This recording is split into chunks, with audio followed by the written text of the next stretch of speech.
I faked a business trip and caught him with my sister. She was wearing my lingerie, standing in my bedroom. The shock on their faces when I opened the door was nothing compared to what I did next. I didn't just expose them, I unleashed a secret that would destroy them both. Hello everyone. Thank you for being here with me today. Before I begin my story, I'd love to know which city you're joining us from. Please feel free to share in the comments. Now, let me take you into this story. For 20 years, the scent of my home was the scent of my life. It was a complex and comforting blend, the sharp, clean note of the lemon polish I used on the oak floors every Friday, the rich, earthy aroma of coffee that seemed to be perpetually brewing in the kitchen, and, in the long, lazy days of summer, the sweet, almost decadent perfume of the climbing rose bushes Richard had planted for me by the kitchen window on our 5th anniversary. Our house, a sturdy, 2-story colonial on a quiet, tree-lined street where the neighbors still waved to each other, wasn't just a building constructed of wood and nails. It was a living museum of our lives, or more accurately, of the life I had so carefully curated. Every framed photo on the wall, every worn patch on the living room rug, every single coat of paint was a testament to a promise we had made on a sun-drenched afternoon in a small chapel. A promise of forever. My husband, Richard, and I had built what everyone, including myself, considered a good life. But looking back, the truth is that I had laid the foundation, piece by painstaking piece, and he had simply built his shining career on top of it. When my parents passed away within a year of each other, the inheritance they left wasn't a fortune, but it was a gift of security. It was enough for a hefty down payment on this very house, the one I fell in love with at first sight, and it was enough to provide the seed money for the small marketing firm he'd always dreamed of starting. He was the visionary, the risk-taker. I was the safety net. I'd gracefully stepped back from my own ambitions in graphic design, taking a stable, part-time administrative job at the local college. The pay wasn't great, but the hours were perfect. It meant I could be there for everything, the frantic morning school runs when the kids were little, the scraped knees in science projects, the home-cooked meals waiting on the table when Richard finally came home, his mind still buzzing with deals and deadlines. I created a world of quiet, unwavering stability so he could feel free to chase his dreams. And, for a long time, it seemed our partnership worked beautifully. His firm flourished, his salary grew exponentially, and our life became more than just comfortable. It became an emblem of success in our small community. In all those years, through all the seasons of our life, there was one other constant, one other pillar holding up my world, my little sister, Audrey. 5 years my junior, she had always been my shadow, my confidant, my other half. We were the kind of sisters you see in sentimental movies, the ones who can finish each other's sentences from across a crowded room and communicate entire paragraphs with just a single look. She lived only a few towns over with her steady, reliable husband, Walter, and hardly a week went by that we didn't see each other. She'd often pop over for coffee on a weekday afternoon, her eyes scanning my sun-drenched living room, my meticulously tended garden, my life. She'd take a sip from her mug and let out a soft sigh. "Carolyn, you really have it all," she'd say, her voice a familiar, wistful mix of admiration and something else, something I couldn't quite name at the time. A beautiful home that looks like it's out of a magazine, a successful husband who still looks at you like you're the only woman in the world. You're just so lucky. And the most foolish part? I believed it. I drank it in. I truly did. I felt lucky. I saw the way Richard's eyes would still light up when I walked into a dinner party. I felt the easy, familiar way he'd loop an arm around my waist while we were watching TV. I saw the unconditional love and friendship in my own sister's smile. These were the fundamental truths upon which I had built the entirety of my adult world. I never, not in my wildest, most terrifying nightmares, imagined that the very foundation was rotten to the core. I never imagined that the two people I trusted most in the universe were the ones systematically, gleefully, dismantling everything I held dear, right under my own roof. The truth, when it finally decided to reveal itself, didn't arrive with a thunderous bang. It started with something small. Something soft. It started with a sweater. It was a Tuesday afternoon, the kind that feels like it should be a Friday. A long, tedious budget meeting at the college had been cancelled at the last minute, and I found myself with a rare, unexpected gift, a free afternoon. My first thought was of Richard. I decided to head home early, maybe surprise him. We could go for a walk, or perhaps try that new Italian place for an early dinner. It was a simple, happy thought. Pulling into the driveway, I saw Audrey's familiar blue sedan parked out front. A smile touched my lips. It was a common, comforting sight. An impromptu sisterly chat over coffee was just the thing to make the afternoon perfect. I let myself in through the front door, calling out as I dropped my keys into the ceramic bowl on the hall table. "Hello? Anyone home?" The house was quiet. Too quiet. I found them in the living room. Richard was on the couch, flipping through a magazine, and Audrey was standing by the fireplace, her back to me, admiring a painting. But the atmosphere felt wrong. The easy silence wasn't comfortable, it was tense. The laughter I expected to hear died in my throat. They both turned as I walked in, and their reactions were jarring. Richard's smile looked plastered on, unnatural. Audrey's whole body seemed to stiffen. "Carolyn. You're home early," he said, his voice a full octave too loud, too cheerful. It grated on my ears. Audrey turned around slowly, a hesitant smile on her face. And that's when I saw it. The sight was so incongruous, so bizarre, that my brain took a full second to process it. She was wearing my sweater. Not just any sweater. It was a deep, luxurious, sapphire blue cashmere turtleneck. It had been an extravagant purchase, a gift I'd bought for myself with my first bonus to celebrate my 45th birthday. It was delicate, ridiculously soft, and I adored it. I'd only worn it twice, saving it for special occasions. And here was Audrey, wearing it like it was an old sweatshirt, standing in my living room on a random Tuesday afternoon. A strange feeling, cold and sharp as a needle, pricked at the base of my neck. "Audrey," I said, struggling to keep my voice light, casual. "That's my sweater." Her face immediately flushed, a deep, blotchy red that spread down her neck. "Oh, this," she stammered, her hands flying to the hem, pulling at it nervously. I got a little chilly, and you have so many beautiful things. I saw it in your closet and was just trying it on for a second. I was going to ask, I swear. But she hadn't asked. And the way she was looking at me, her eyes wide with an emotion that looked terrifyingly like guilt, made my stomach clench into a tight, painful knot.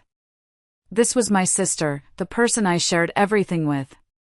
Why would she sneak into my closet? Richard stood up then, moving with a practiced smoothness to place himself physically between us. It was a subtle gesture, but it felt like he was shielding her from me. "Honey, don't be silly," he said with a dismissive little laugh. "It's just a sweater. It looks great on her, doesn't it? Let her borrow it." He turned to Audrey. "Don't worry about it." His words were meant to be placating, but they felt like a tiny betrayal. He was taking her side. No, it's fine," I forced myself to say, the smile on my face feeling stiff and foreign. It surprised me, that's all." The air in the room was thick with unspoken words, heavy with a tension I couldn't understand. Audrey practically tore the sweater off, her movements clumsy and frantic. She folded it messily, I cringed internally, and placed it on the arm of a chair. "I'm so sorry, Carolyn. Really. I shouldn't have." They made their excuses a few minutes later, something about needing to grab a coffee before Walter got home. They left together, a little too quickly. I stood in the silent living room for a long time after they were gone. The quiet felt different now. It wasn't peaceful, it was empty. I walked over to the chair and picked up the sweater. It was still warm from her body. I lifted the soft cashmere to my face, intending to fold it properly, and that's when the first real crack in my perfect world appeared, splintering out like a spiderweb in glass. It wasn't just Audrey's faint, floral scent on the fabric. Underneath it, faint but unmistakable, was the spicy, woodsy smell of Richard's cologne. The same expensive cologne I'd bought him for our last anniversary. And it wasn't the fleeting scent of a brief, friendly hug. It was the lingering, embedded scent of closeness. The scent of an embrace that lasted longer than it should have. The scent of a profound and intimate lie. My beautiful, perfect house suddenly felt very, very cold. After the sweater incident, it was like a faulty switch had been flipped in my brain. A part of my mind that had been dormant for 20 years, the part that notices, that questions, that doubts, hummed to life with a startling, unwelcome energy. I started seeing things, hearing things, connecting dots I hadn't even known existed. The world hadn't changed, but my perception of it had been irrevocably altered, and every little detail that had once seemed innocent and mundane now felt sharp and heavy with sinister meaning. I began to notice the way Richard guarded his phone. He had always been attached to it for his business, but this was different, more territorial. He would be sitting on the couch, texting, and if I walked into the room, he would subtly angle the screen away from my line of sight. He started taking it with him everywhere, even into the bathroom. If he left it on the kitchen counter and I happened to walk nearby, he would make a point of striding over, picking it up, and slipping it into his pocket with a casualness that was anything but. One evening, I was reading in bed. He was already asleep, or so I thought. His phone, on the nightstand between us, buzzed softly, lighting up the dark room. I glanced over, and for the briefest of moments, before he lunged for it with a speed that startled me, I saw the name on the screen. Audrey. It was 10:30 at night. He snatched it up, his back to me. Just a late email from the West Coast office, he muttered, his voice thick with fake sleepiness. He got out of bed and walked into the bathroom, closing the door firmly behind him. I heard the low murmur of his voice, too quiet to make out the words. Work stuff? With my sister? The lie was so blatant, so insulting, it left a bitter taste in my mouth. Then there were the coincidences, a string of perfectly aligned excuses that started to feel less like chance and more like a coordinated effort. I'd call Audrey on a Thursday to make plans for the weekend, and she'd tell me she was busy. Oh, Walter and I are driving up to the lake house on Saturday, she'd say. A last-minute thing. A few hours later, Richard would come home from work and announce, "Honey, you won't believe it, but I have to fly out to Chicago for a one-day conference on Saturday." A huge new client. It happened once, and I thought nothing of it. Twice, and I felt a flicker of unease. The third time, when their separate, last-minute plans once again created a perfect window of unsupervised time, a cold, sickening dread began to pool in my stomach. I wasn't a wife or a sister anymore. I was an obstacle. An inconvenience they had to schedule their lives around. I started paying closer attention, turning into a detective in my own life. I was putting away laundry one afternoon, walking down the hall past his home office. The door was ajar. I heard him on the phone, his voice low and intimate.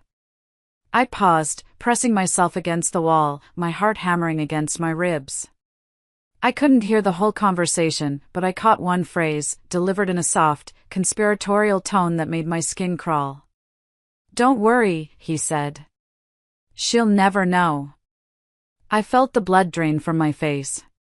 I stood frozen in the hallway, clutching a stack of his perfectly folded shirts to my chest. Who was he talking to? What was it that I, his wife of 20 years, would never know? When he came out of the office a few minutes later, he was smiling, relaxed. He saw me and his smile widened. He wrapped his arms around me, burying his face in my hair. "Just finalizing a big deal," he said. "This is going to be great for us." I smiled back, a hollow, brittle thing, but inside, I was screaming. The final piece of the puzzle, the one that confirmed I wasn't just paranoid or imagining things, was the phone bill. It was an old habit we'd never broken, receiving a paper statement in the mail. I was sorting through a stack of bills at the kitchen table, and I opened it without much thought. And there it was. A log of every call, every text, laid out in neat columns of black and white. My eyes scanned the page, and then they stopped. There were dozens of calls, not just to Audrey's cell, but calls lasting 30, 40, even 60 minutes.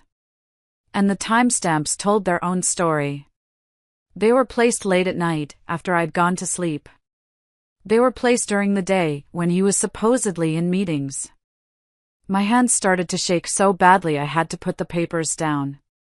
I sat there at my familiar kitchen table, the afternoon sun streaming in through the window, and I felt like my world was tilting off its axis. This wasn't a close brother-in-law and sister-in-law relationship. This wasn't work stuff. This was a secret life, a whole world of communication that was happening right under my nose. A world I was deliberately excluded from. I felt a wave of nausea so strong I had to grip the edge of the table. My sister. My Richard. The thought was a physical blow, knocking the wind out of me. No. It couldn't be. My mind recoiled from the conclusion, from the sheer ugliness of it. It was too sordid, too monstrous to even consider. But the evidence was piling up, piece by sickening, undeniable piece. The sweater. The phone. The late-night calls. The lies. I knew then that I couldn't keep lying to myself any longer. I couldn't keep accepting their flimsy excuses and their placating smiles. I had to know the truth, no matter how much it was going to destroy me. That evening, I sat alone in the living room after Richard had gone to bed, the house shrouded in darkness. I opened my laptop. My fingers, cold and trembling, typed small wireless home security cameras into the search bar. I scrolled through the endless options, my heart pounding a sick, frantic rhythm against my ribs. I felt like a stranger in my own life, a spy in my own home. But the trusting woman, the woman who believed in her perfect marriage and her loving sister, was gone. She had died sometime between the scent of cologne on a sweater and the damning numbers on a phone bill. In her place was a woman who needed cold, hard proof. I found a 2-camera kit with good reviews. One for the living room. And one for my bedroom. I clicked buy now without a moment's hesitation. The package would arrive in 2 days. 2 days until I would know for sure if my entire 20-year marriage was a lie. The 2 days I waited for that plain brown box to arrive were the longest and most surreal of my life. I moved through my home, through my daily routines, like an automaton. Every familiar object, every cherished photograph, seemed to mock me with a silent, knowing stare. The photo on our mantelpiece, Richard and I on our wedding day, young and beaming with naive hope, felt like a cruel joke. Was that adoring smile on his face real, or was it the first of 20 years of performances? The picture of Audrey and me at the beach, arms slung around each other, laughing into the camera, was that genuine sisterly love, or was she laughing at me even then? I felt a constant, low-grade hum of anxiety, a knot of dread in my stomach that tightened with every passing hour. I was a gracious host to a civil war inside my own body. I was polite to Richard, asking about his day. I answered Audrey's cheerful texts about a new recipe she tried. It was all an act. Inside, I was holding my breath, waiting for the axe to fall. The package arrived on a Thursday, left on the porch like any other delivery. I snatched it up before Richard could see it and hid it in the back of my closet, tucked away under a pile of old blankets. The next morning, as soon as his car disappeared down the street, I retrieved it. My hands were shaking so badly I could barely slice through the packing tape. The cameras were shockingly small, smaller than a salt shaker, their tiny black lenses like unblinking eyes. They felt heavy in my hand, heavy with the truth they were about to reveal. Placing them was a quiet, desperate act. I put the first one on the high bookshelf in the living room, nestled between a set of old, leather-bound encyclopedias that no one ever touched. It was virtually invisible. The second one was harder. My bedroom. Our bedroom. The intimacy of the space, the shared history held within its walls, made the act of planting a camera feel like the ultimate violation. But I had to know. It was a poison, and the only way to get it out was to lance the wound. I finally tucked it into a decorative wicker basket on top of the tall armoire in the corner, carefully arranging a piece of dried foliage to obscure it further. The tiny lens had a clear, unobstructed view of the entire room, including my closet and our bed. I spent an hour setting them up, linking them to a secure, password-protected app on my phone. My heart pounded with a mixture of terror and grim determination. The trap was set. Now, all I could do was wait. For a week, nothing happened. The footage was a slideshow of my own mundane life. I watched myself dusting the very bookshelf that hid the camera. I watched Richard reading the paper in his favorite armchair. It was so painfully normal that I began to feel foolish, even ashamed. A desperate flicker of hope ignited within me. Maybe I was wrong. Maybe this was all a product of a wild, unfounded jealousy. Maybe I was the crazy, paranoid wife he'd so easily accused me of being. I almost took them down. I came so close to deleting the app and trying to forget, to go back to my life of comfortable blindness. I thank God every day that I didn't. The following Saturday, my carefully constructed world finally imploded. Richard told me he had to go into the office for a few hours. Just need to catch up on some end-of-quarter paperwork, he said, kissing me goodbye. It was a familiar excuse. An hour later, as if on cue, my phone rang. It was Audrey. Her voice was bright, bubbly, and utterly fake. "Hey, sis. Walter's out on the golf course all day with his buddies, and I am bored out of my mind. Can I please come over and hang out? We can binge that new show you were telling me about." My blood ran cold. The coordinated timing was no longer a coincidence, it was an insult. "Oh, honey, I can't," I lied, my voice a tight, strained imitation of my own. "I have a million errands to run that I've been putting off for weeks. I'll be out all afternoon." "Oh, what a shame," she said, and the disappointment in her tone was so perfectly performed it was masterful. "Okay, well, some other time then." As soon as I hung up, I knew. This was it. I grabbed my purse and my car keys, my mind racing but strangely clear. I called out to Richard in his office that I was heading out. He just grunted in response, not even looking up from his computer. I didn't go run errands. I drove to a small coffee shop at the end of our street, one with a clear view of my house from its parking lot. I bought a coffee I didn't drink, and I sat in my car, the engine off, and I watched. I didn't have to wait long. 20 minutes later, Richard's car pulled into our driveway. He got out and went inside. Not even 10 minutes after that, Audrey's familiar blue sedan pulled up to the curb. She got out, practically jogging to the front door, glancing over her shoulder once, a quick, furtive movement, before disappearing inside. My hands were trembling so violently I almost dropped my phone. I fumbled with the screen, my thumb slipping twice before I managed to open the camera app. My breath hitched in my throat. The living room camera was on. And I saw them. They were right there, in the center of the screen, in the center of my home. They were kissing. Not a friendly peck on the cheek. It was a deep, hungry, desperate kiss, his hands tangled in her hair, her arms wrapped tightly around his neck. I felt the air leave my lungs in a silent, agonizing scream. I couldn't breathe. My vision swam. I forced myself to switch the feed to the bedroom camera. The screen was black for a moment, and then the light flickered on as they entered the room. Audrey walked into the center of the frame.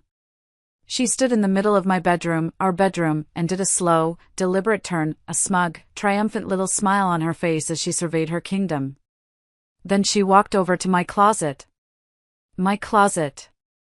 She opened the doors and began to run her hands over my clothes, my dresses, my blouses. And then she did something so vile, so deeply twisted, that it shattered the last remaining piece of my heart into dust. She reached into my lingerie drawer. She pulled out a delicate, black lace set I had bought for my anniversary with Richard, one he had told me he loved, one I had felt beautiful in. She held it up against her body, admiring her reflection in the full-length mirror on the closet door. And then, slowly, she began to undress. She slipped off her own clothes and put on my lingerie. My lingerie. Standing in my bedroom. Just then, Richard walked back into the frame. He stopped in the doorway, a predatory, appreciative grin spreading across his face as he looked her up and down. "Wow," he mouthed, his eyes dark with a lust that was meant only for me. He walked over to her, wrapped his arms around her waist from behind, and pulled her toward our bed. I dropped the phone. It clattered onto the passenger seat floor. I couldn't watch anymore. I couldn't see another second. A violent wave of sickness washed over me, so intense I had to shove the car door open, leaning out and gasping for the cool afternoon air. The image was burned into my brain, a searing, eternal photograph of my life's greatest betrayal. My sister, wearing my lingerie, in my bed, with my husband. It wasn't just an affair. It was a conquest. A hostile takeover. She wasn't just taking my husband, she was methodically taking my life, trying it on for size, piece by piece. The sweater, the lingerie, my home, my husband. I sat there in my car, the sounds of the street fading into a dull, meaningless roar in my ears. The world I knew, the life I had built, had just ended. And in its place, something cold, hard, and terrifyingly resolute began to grow. I don't know how long I sat in that car, my coffee getting cold beside me, staring at the front of my house, a place that was no longer a home but a stage for my humiliation. It could have been 10 minutes or an hour. Time lost all meaning, stretching and compressing in a nauseating rhythm. The initial shock, that gut-wrenching, soul-crushing wave of pain that felt like a physical blow, slowly began to recede. It didn't disappear, not at all. It just changed. It condensed, cooled, and hardened into something else. It settled deep in the pit of my stomach, a heavy, solid, immovable object. It was rage. A pure, cold, silent rage I had never experienced before in my entire life. It was so potent it felt like a new source of power humming in my veins. The tears I thought would come, the hysterical sobs I would have expected, never arrived. My eyes were dry, burning. I reached over and picked my phone up from the floor. My hand was surprisingly steady. I opened the camera app again. I didn't look at the live feed, I couldn't bear it. I went to the recordings. With methodical, deliberate taps, I downloaded the entire horrifying sequence of events, their passionate kiss in my living room, Audrey's perverse fashion show in my closet, the final, unforgivable act in my bedroom. I saved the file to a hidden folder on my phone and then immediately uploaded it to a secure cloud drive, creating a second, untouchable copy. Evidence. Ammunition. My mind, which had been a chaotic storm of pain and confusion just moments before, was suddenly, startlingly clear. My purpose was singular. I wasn't going to cry.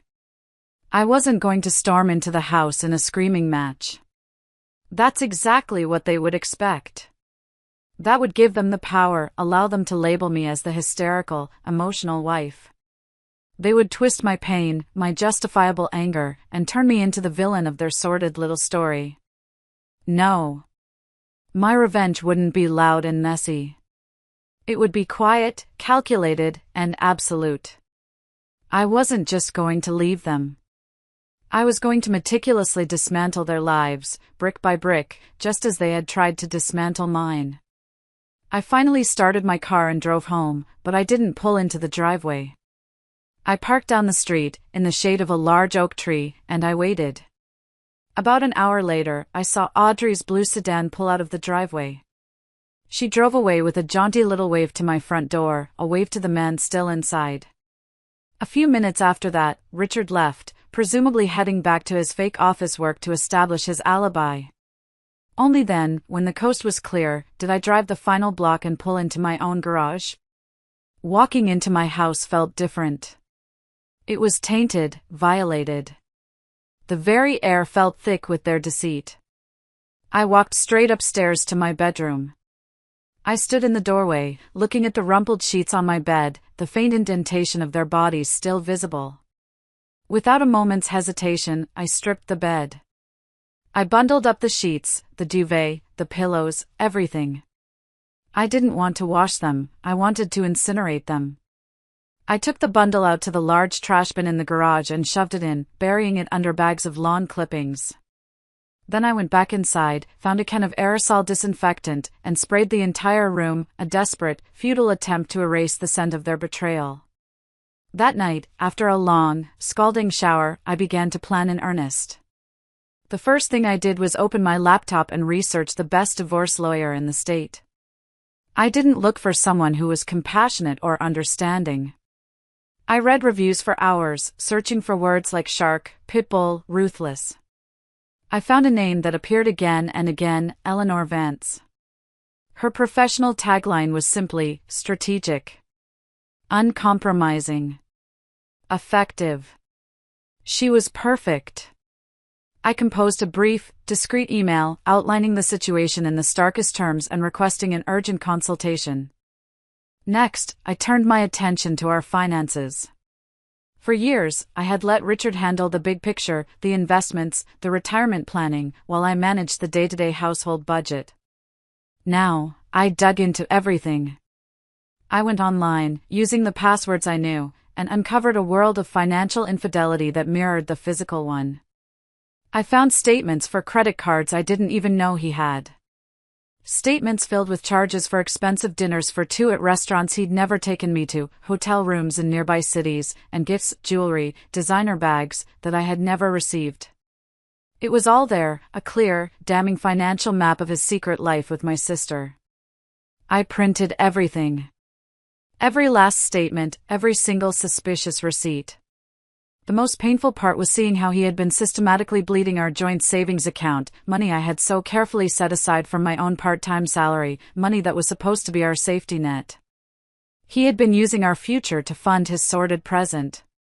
The seed of a plan, one that had been germinating in the back of my mind, began to fully bloom. A public confrontation was too messy. A quiet exit was too kind. They deserved to be exposed, but on my terms. In a way that would leave them with nothing.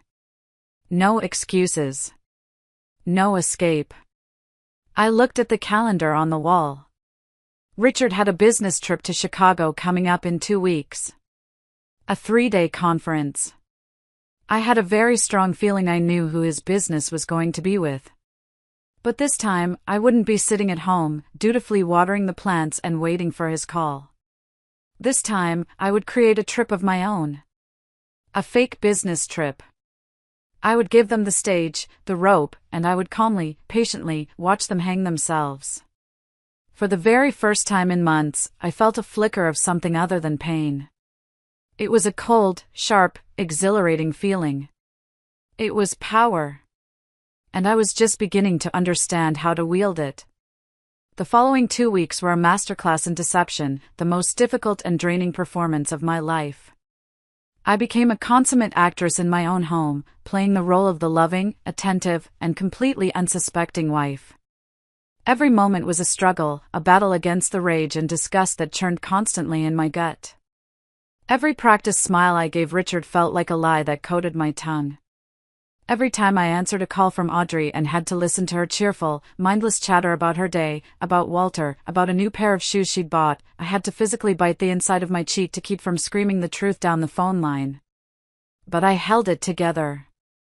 My rage was a cold, hard stone in my chest, a source of strength, and I guarded it carefully. My entire plan depended on my ability to maintain this illusion. I had my consultation with the lawyer, Eleanor Vance, the following week. Her office was exactly as I'd imagined, stark, modern, all glass and brushed steel, with a panoramic view of the city. She was a woman in her late 50s, impeccably dressed, with intelligent, sharp eyes and an air of calm, unshakable competence. I didn't cry. I sat across the polished mahogany desk from her and laid out the story calmly, methodically, as if I were describing a plot from a movie. I told her about the sweater, the phone bills, and finally, the cameras. I took out my phone, slid it across the desk, and played her a 30-second clip of the video, the part where Audrey puts on my lingerie. She watched the screen without flinching, her expression utterly unreadable. When the clip ended, she simply tapped the screen to pause it and looked at me. "Good," she said, her voice crisp and devoid of sentiment. "This is irrefutable. You've done the hard work. Now, let me do mine." We spent the next hour mapping out a comprehensive legal strategy. She advised me on exactly how to separate my finances to protect myself, how to legally secure the inheritance money that was solely mine, and what to expect during the inevitable divorce proceedings. I left her office feeling different. Stronger. Vindicated. I wasn't just a woman scorned anymore, I was a woman with a plan and a very, very good lawyer. The day I was supposed to leave for my business trip to Denver, the air in our house was thick with a strange, electric tension that only I could feel. I packed my suitcase in our bedroom while Richard was in the shower. I folded my clothes with steady, deliberate hands. I felt eerily calm, like a soldier preparing for a battle they knew they would win. He came out of the bathroom, a towel wrapped around his waist, steam billowing around him. He smiled at me, a warm, husbandly smile that now looked grotesque. "Going to miss you," he said, leaning down to kiss my cheek. The casual intimacy of it, the sheer, breathtaking hypocrisy, almost made me falter. For a split second, the old Carolyn wanted to scream, to cry, to demand answers. But I pushed her down. I smiled back. "You too," I said, my voice even. "It's only for 3 days." Right on cue, as I was zipping my suitcase shut, my phone rang. It was Audrey. "Oh, I'm so jealous you get to go to Denver," she gushed, her voice oozing fake enthusiasm. "The mountains are so beautiful this time of year. Have so much fun, okay? And call me when you get there." "I will," I said, my voice as sweet as poison. "Talk to you soon, sis." I dragged my suitcase downstairs. Richard carried it out to the car for me, a perfect portrait of a doting husband. He kissed me goodbye, a long, lingering kiss that felt like ash in my mouth. "Have a safe flight," he said. I put the car in reverse and backed out of the driveway, watching him wave from the doorway in my rearview mirror until I turned the corner. But I didn't drive to the airport. I drove 20 minutes across town to a small, anonymous hotel on the far side of the city, a place I had booked online under my maiden name. I checked in with cash, took the elevator up to my room on the 3rd floor, and double-locked the door behind me. The room was bland, impersonal. A queen-sized bed with a questionable floral bedspread, a small desk, a television bolted to the wall. But to me, it was a command center. It was my war room. I took my laptop out of my bag, connected to the hotel's Wi-Fi, and pulled up the live feed from the cameras in my house. I sat on the edge of the stiff bed, my heart pounding a slow, heavy, rhythmic beat, and I watched. And I waited. For the first day, nothing happened. The house was empty and quiet. Richard came home from work at his usual time, microwaved a frozen dinner, and ate it while watching sports on the television. He went to bed early. I sat in my sterile hotel room, watching the silent, empty rooms of my house, and started to feel a prickle of doubt. What if I was wrong? What if this whole plan was a mistake? What if he really was just going to be alone? But my instincts, the ones I had ignored for so long but were now screaming at me, told me to be patient. And they were right. On the second evening, it happened. I had been watching the living room camera feed for hours, my eyes dry and tired. Then, around 7 p.m., the front door opened. It was Richard. And right behind him, silhouetted in the doorway, was Audrey. She was carrying an overnight bag. My overnight bag. The little floral one I kept in the guest room closet for visitors. They didn't even hesitate. They dropped their bags in the hallway and fell into each other's arms, kissing with a desperate, familiar passion that spoke of countless stolen moments. He whispered something in her ear, and she threw her head back and laughed. The sound was silent on my screen, but I could imagine it perfectly. It was the carefree, triumphant laugh of someone who thought they had gotten away with everything. It was the sound of my world ending. But it was also the sound of their world about to go up in flames. I watched them for another hour, my fingers clutching the edge of the laptop. I watched them open a bottle of my best wine, the one I had been saving. I watched them sit on my couch, his hand resting possessively on her thigh. I watched them walk into my kitchen, his arms wrapped around her waist as she leaned against my counter. They were so comfortable, so brazenly at home.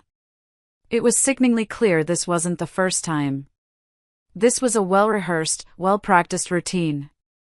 Finally, I saw them finish their wine and head towards the staircase, towards my bedroom. That was my cue. I snapped the laptop shut. I stood up, my body humming with a strange, electric energy. The waiting was over. The performance was about to end. It was time for the curtain to fall. The 20-minute drive from the hotel back to my house felt like an eternity. Every red light was a personal insult, a delay I couldn't afford. My hands were gripping the steering wheel so tightly my knuckles were bone white. I wasn't shaking. I wasn't crying. I was a vessel of pure, cold purpose. I pulled onto my street and parked a block away, under the cloak of darkness, walking the rest of the way through the cool, silent night air. My house was dark, except for the soft, intimate glow of the lamp in the master bedroom. My bedroom. My key, the key they thought was hundreds of miles away in Denver, slid into the lock of my front door. It made a soft, metallic click that sounded like a gunshot in the silent neighborhood. I pushed the door open as quietly as I could and slipped inside, closing it gently behind me until I heard the latch catch. The house was still. The only sound was the faint, tinny murmur of the television coming from upstairs.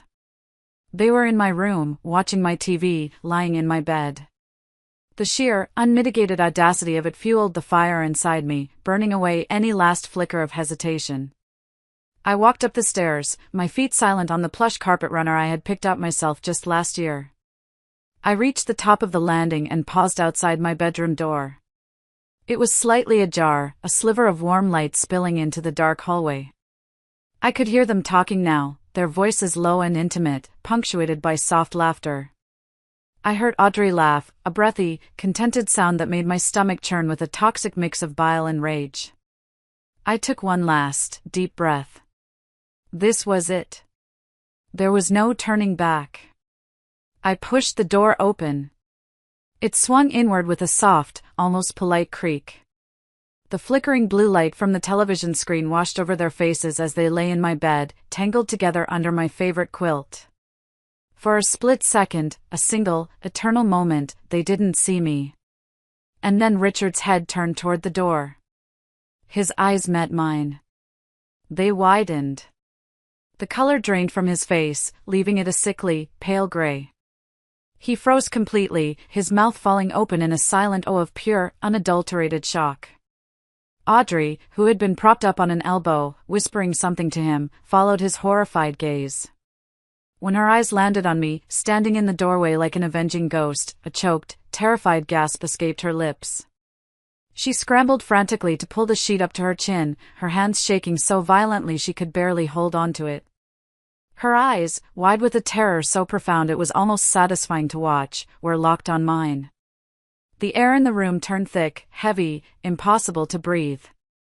The only sound was the mindless, cheerful chatter from some late-night talk show on the television. I stood there for a long moment, a silent statue in the doorway, letting them soak in the full, catastrophic reality of what was happening. I let them see the look on my face. It wasn't the grief or hysteria they might have expected. It was the calm, placid, unreadable expression of a judge about to deliver a final, inescapable sentence. I took one deliberate step into the room. Then another. My voice, when I finally spoke, was unnervingly quiet, dangerously calm in the charged silence. I looked directly at my sister, my little sister, huddled in my bed like a frightened, cornered animal. "That lingerie set," I said, my voice cutting through the silence like a shard of glass. Does it fit you okay, Audrey? I bought it for a special occasion. A strangled sob broke from her throat, a wounded, pathetic sound. Richard finally found his voice, though it was just a pathetic, stammering whisper. Carolyn, what are you doing here? Your trip, your flight. The trip was lovely, I said, never taking my eyes off Audrey's terrified face. The weather in Denver is just perfect this time of year. But I decided to come home early. I had a nagging feeling I was missing all the fun. I let the silence hang in the air again, a weapon in itself. I watched the raw panic flicker between them, the frantic, silent communication of two people caught in a trap of their own making. They were cornered. And they knew it. There was no excuse, no lie, no escape route big enough to get them out of this. If you're still listening, please help me by liking this video and commenting the number 1 below. That way, I'll know you gave me a like, and I'll know you're right here with me on this journey. Your support is a huge encouragement for me. Please, comment the number 1, and then listen to what happened next. Get out, I said. My voice was still quiet, but it had an edge of cold, hard steel that made them both flinch as if I had physically struck them. Carolyn, please, just listen to me, Richard started, trying to swing his legs out of the bed, to regain some semblance of control. I repeated, raising my voice for the first time, the sound cracking like a whip in the small room. Get out. I pointed a trembling finger toward the door. Both of you. Out of my bed. Out of my house. Now. What followed was a clumsy, pathetic, and deeply humiliating scramble. Audrey, sobbing hysterically now, tried to untangle herself from the sheets to find her clothes, which were scattered in a sordid pile on the floor. Richard just sat on the edge of the bed for a moment, completely stunned into silence, before finally, mechanically, pulling on his pants. Neither of them would look at me. They couldn't. Their shame was a palpable thing in the room. I stood in the doorway like a sentinel, my arms crossed over my chest, watching them gather their things. Their movements were jerky and panicked, like startled insects. Audrey couldn't find her shoes. She was on her hands and knees, still pathetically wrapped in my bedsheet, crying as she fumbled around in the dark near the foot of the bed. I just watched her, feeling an icy detachment. The woman who had loved this girl, who had practically raised her, was gone. I felt nothing. No pity. No sympathy. Nothing but a vast, cold emptiness where my love for her used to be. Leave them, I said to her, my voice flat. You can leave barefoot for all I care. Just get out of my sight. I followed them down the stairs, their bare feet slapping against the hardwood floors. They stumbled toward the front door like two condemned prisoners. Richard finally turned to me at the door, his face a mask of desperate, pleading regret. Carolyn, we can talk about this. Please. We can fix this. I laughed. It was a short, bitter, ugly sound that I didn't recognize as my own. Fix this? Richard, are you insane? There is nothing to fix. You and I are done. This marriage is over. I then turned my glacial gaze to my sister, who was now just a weeping, shivering mess by the door. As for you, I said, my voice dropping to a venomous whisper. You are no longer my sister. You are nothing to me. I want you both out of my sight. If you are not off my property in 60 seconds, I will call the police and have you removed for trespassing. That was the final blow. The threat of public humiliation, of flashing blue and red lights in our quiet, respectable neighborhood, was more terrifying to them than my anger. Richard grabbed Audrey by the arm, his face white with panic, and practically dragged her out the front door into the darkness. I watched them go, then I shut the door, turned the deadbolt with a satisfyingly loud thud, and leaned my forehead against the cool, solid wood. The silence that descended was absolute, a stark contrast to the chaos of the last 10 minutes. For a long moment, I didn't move. I just breathed. In and out. Then, I walked calmly to the kitchen, poured myself a large glass of ice water, and drank it in one long, steady swallow. My hand didn't shake at all. The next morning, I was up before the sun. I hadn't slept, but I wasn't tired. I was running on a pure, high-octane fuel of adrenaline and purpose.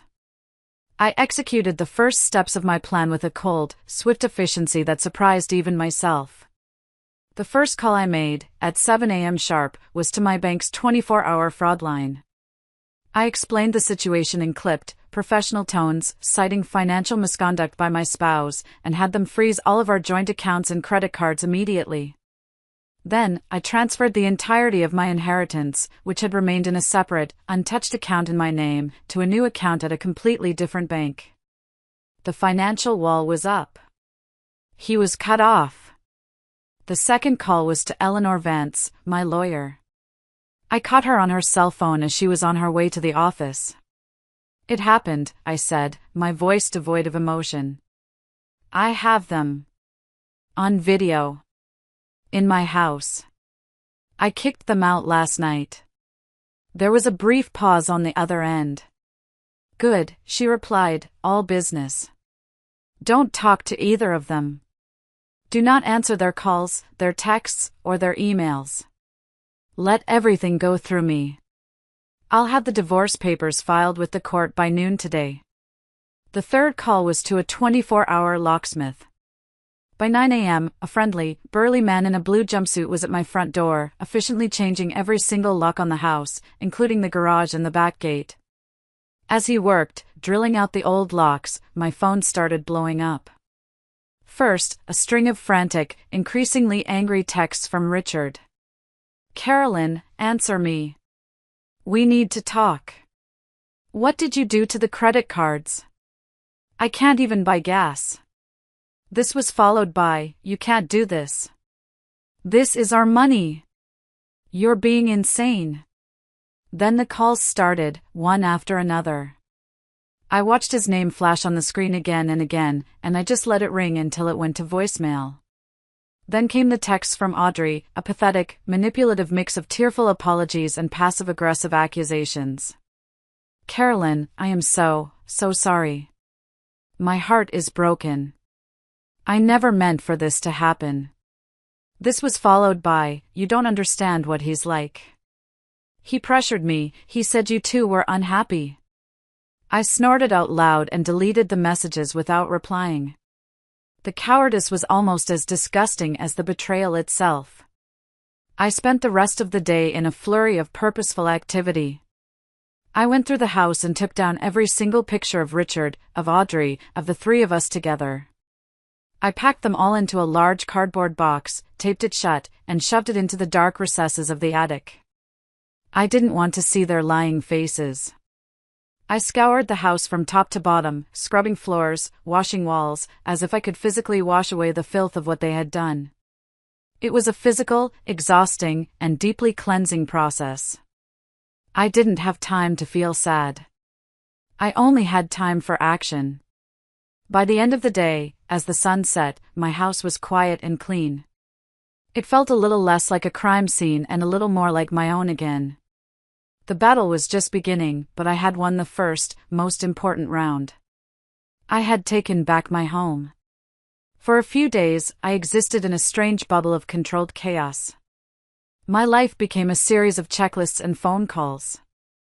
I focused on the practicalities, long, strategic conversations with my lawyer, Eleanor, gathering years of financial documents, methodically changing the passwords on every online account, from our Netflix to our retirement fund portal.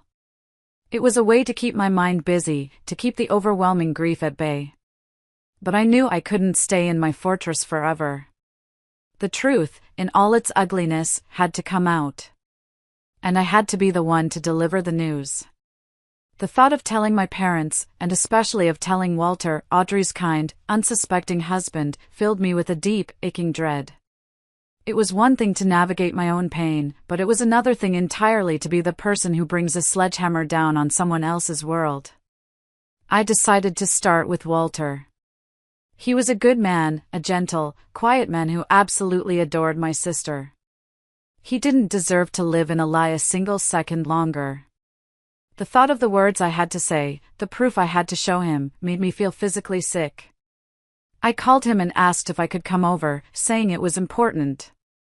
He sounded surprised, but his voice was warm as he agreed immediately. I drove to their house, my stomach churning. It was the house where I'd attended countless family barbecues, baby showers, and holiday dinners. The video file was on a small USB drive in my purse, a tiny piece of black plastic that held the power to utterly ruin lives.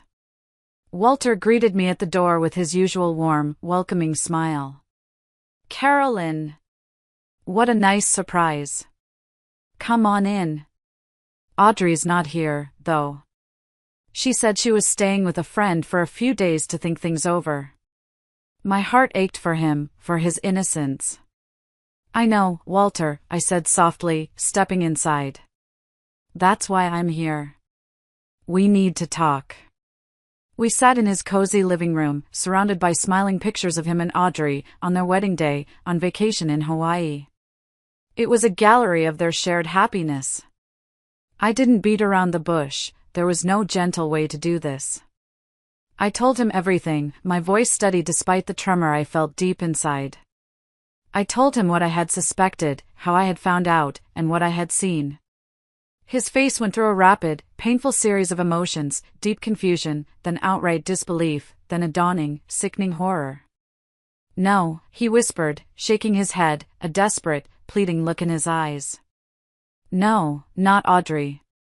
She wouldn't. She couldn't.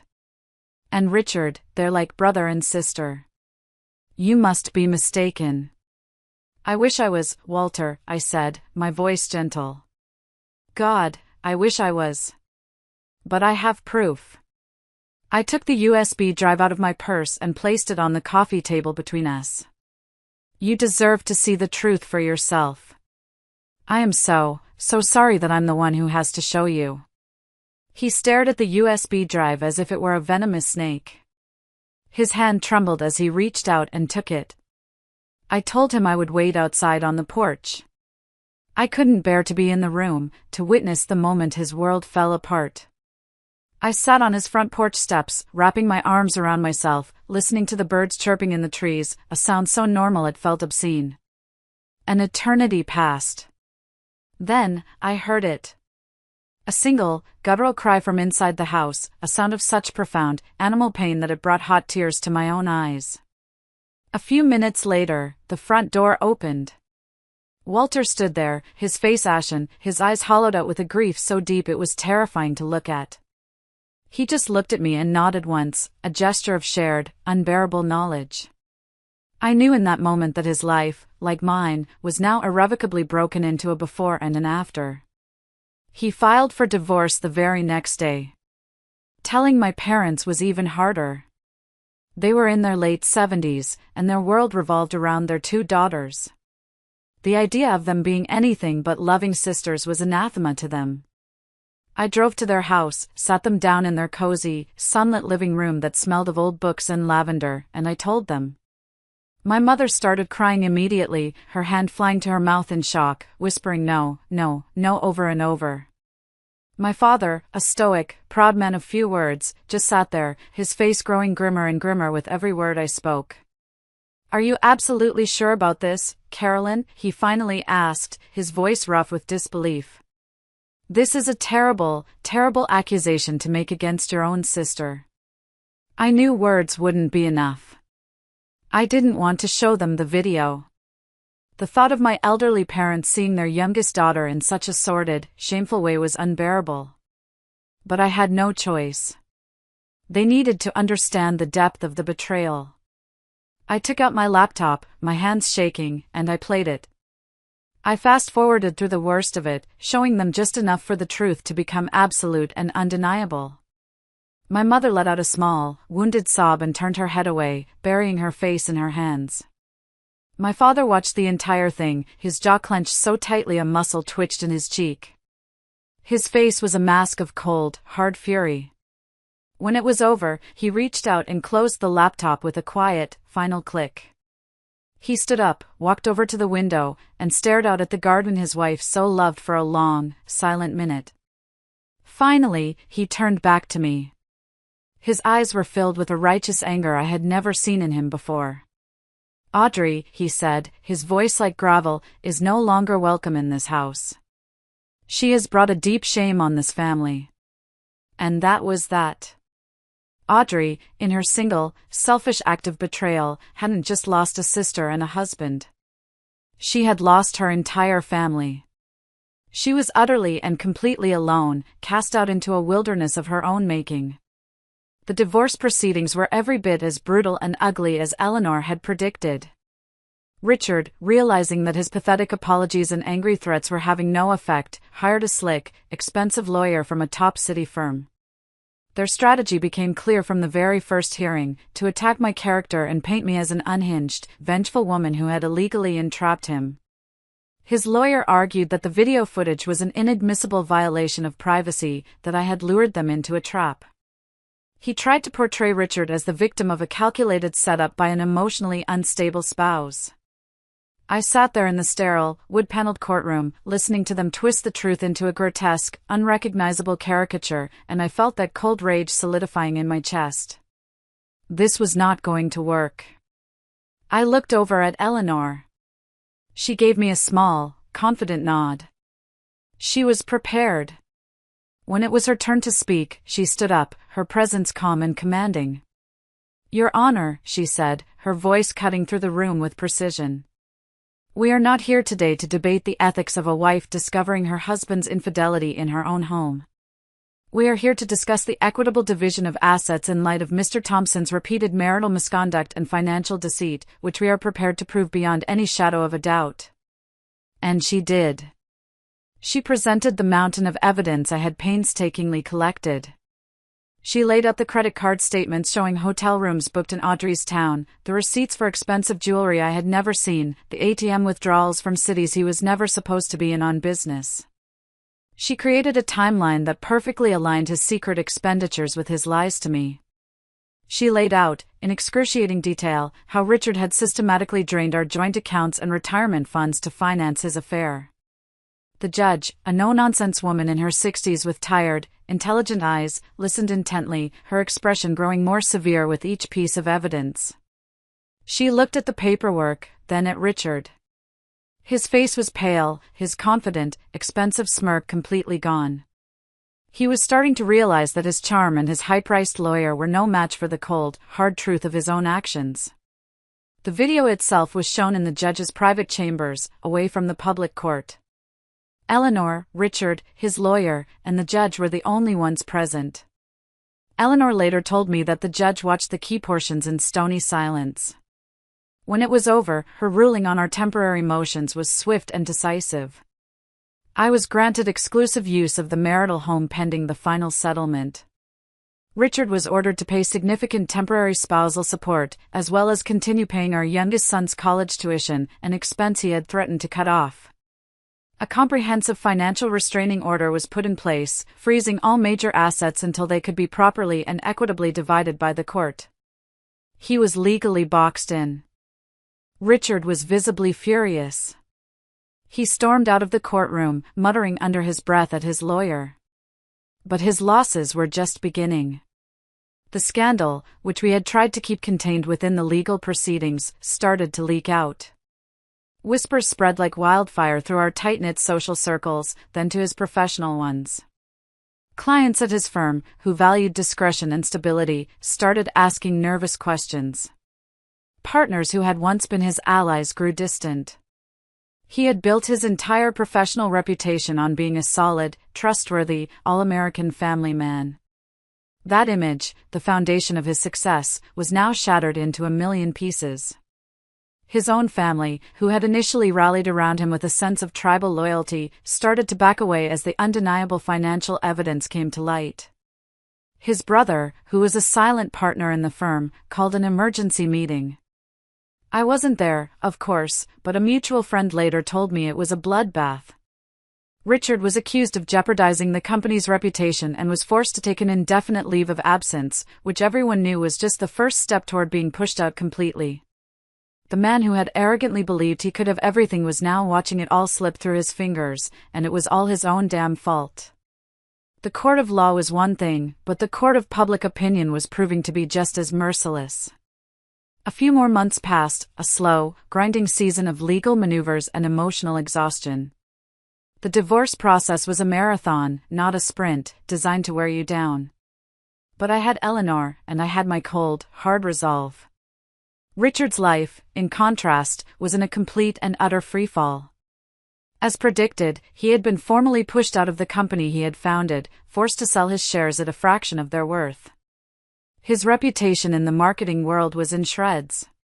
He had to sell his beloved sports car and move into a small, soulless rental apartment on the other side of town. The friends who had once clapped him on the back at the country club now suddenly didn't see him when he walked into a room. He was a pariah. I, on the other hand, was slowly, carefully, rebuilding. The quiet in my house was no longer eerie, it was peaceful.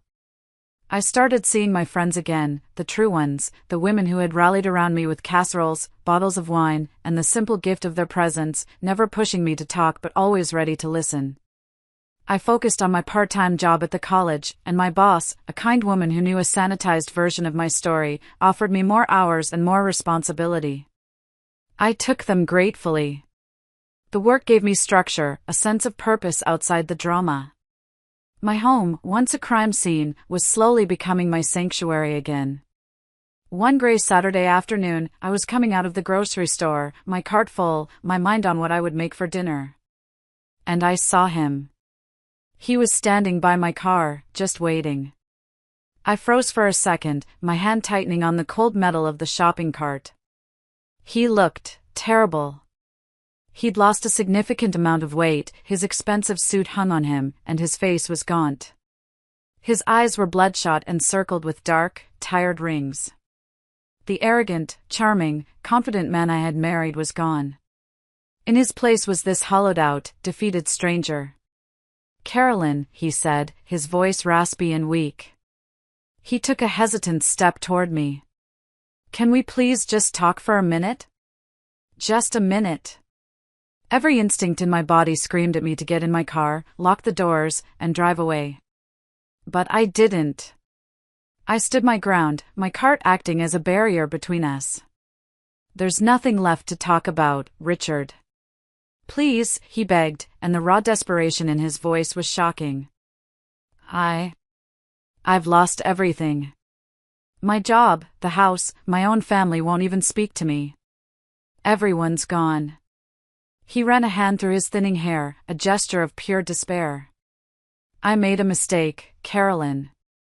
A terrible, stupid, unforgivable mistake. It was her, you know. She pursued me, she flattered my ego. I was weak, and I fell for it. I just stared at him. After everything, after all the pain and destruction, he was still trying to blame someone else. He was still trying to cast himself as the hapless victim in a drama of his own creation. The last flicker of any residual feeling I might have had for him, pity, nostalgia, anything, was extinguished in that moment.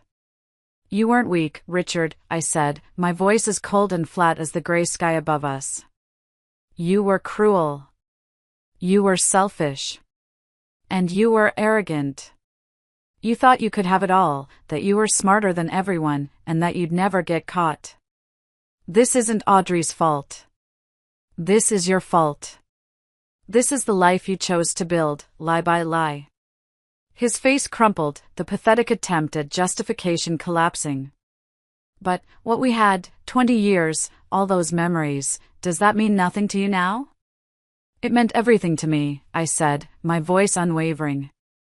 "Our life, our memories, they were my entire world. And you threw it all in the trash. You didn't just break it, you burned it to the ground, and you did it with my own sister in my own bed. So no. It doesn't mean anything to me anymore. It's just a reminder of how foolish and blind I was." Tears started to well up in his eyes. Actual tears of self-pity. "I'm begging you," he whispered, his voice cracking. "What can I possibly do to fix this? The irony was staggering, almost comical. For years, I had been the one begging. Begging for his time when he was always working late. Begging for his attention when his eyes were always on his phone. Begging for his honesty when my gut told me he was lying. Now here he was, stripped of his power, his money, and his charm, begging me. I looked him straight in the eye, and I felt a profound sense of calm settle over me.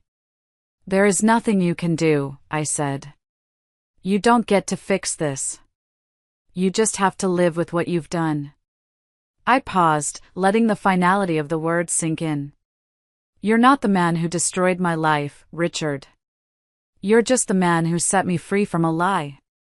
Now, if you'll excuse me, my ice cream is melting." And with that, I pushed my cart past him, unlocked my car, and began loading my groceries. I moved with a deliberate, unhurried pace.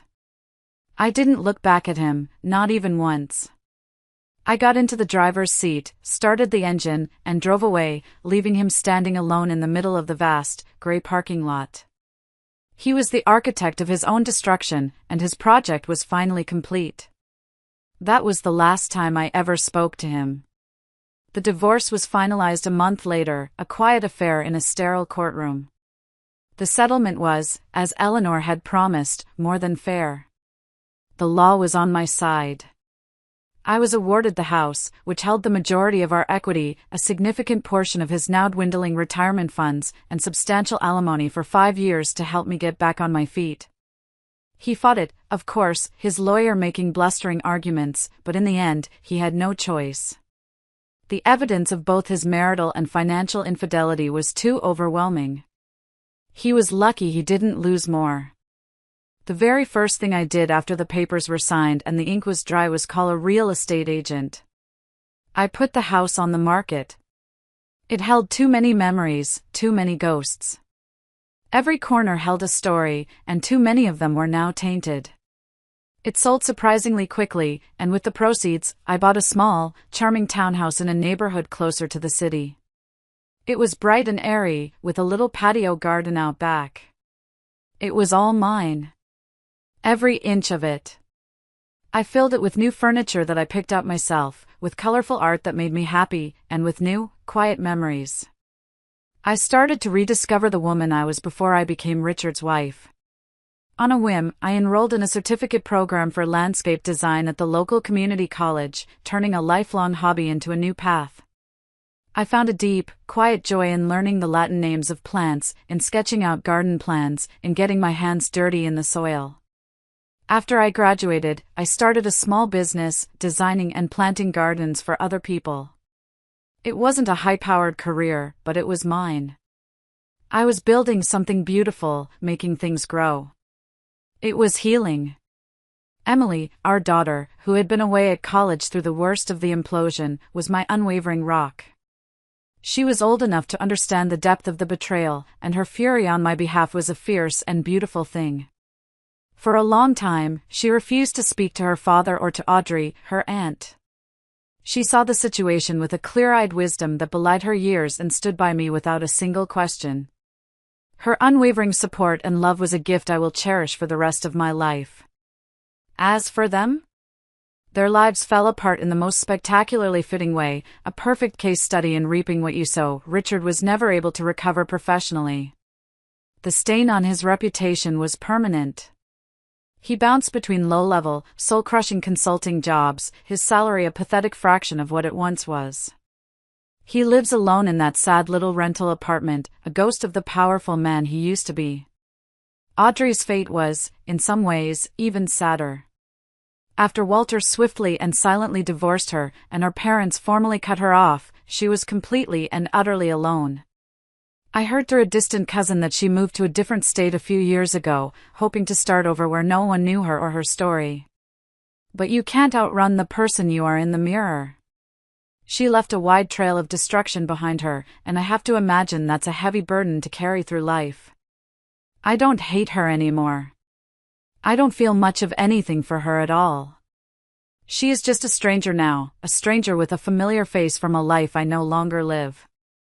Sometimes, when I'm sitting on my little patio in the evening, with a glass of wine, surrounded by the flowers I planted, I think about the woman I used to be.